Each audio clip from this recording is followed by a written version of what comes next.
بسم اللہ الرحمن الرحیم نحمدہ و نصلی علی رسول الکریم اما بعد۔ اگرچہ قرآن میں وہ احکام نازل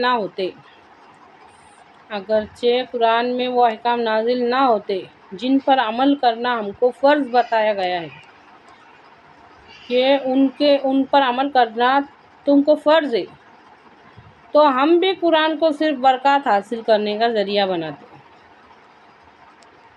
دعوت و تبلیغ کے اندر بار بار صرف تلاوت کی اہمیت بتاتے۔ سوچو تو ہم کو کیا فرق پڑتا ہے، اس بات سے کیا فرق پڑتا ہے؟ لیکن بات وہ نہیں ہے۔ قرآن پاک میں ایسے احکام نازل ہو گئے ہیں جن کی اتباع ہمارا فرض ہے، جن پر عمل کرنا ہمارا فرض ہے۔ ہمارے نبی صلی اللہ علیہ وسلم کا ارشاد ہے کہ قرب قیامت میری امت میں ایسے منافق کاری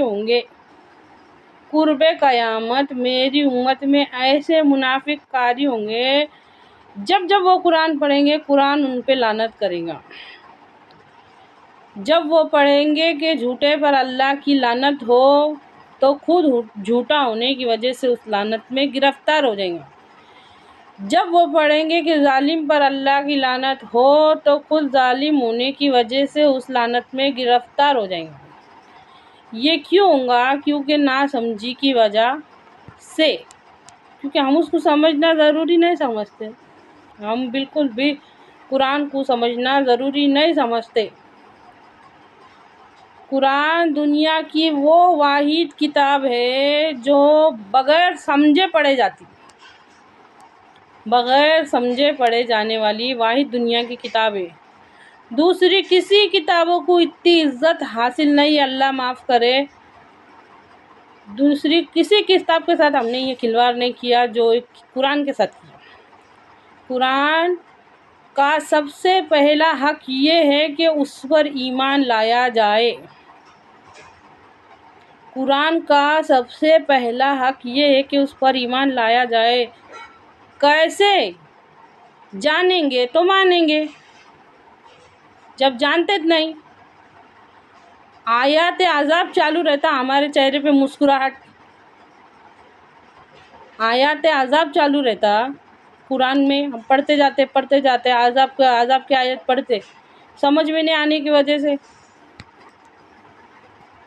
آیات عذاب جب آتی نا تو اس کے واسطے سب سے پہلے ایسا ہے کہ اللہ سے دعا کرو، جہنم سے پناہ مانگو، عذاب سے پناہ مانگو، رک کے ڈرو،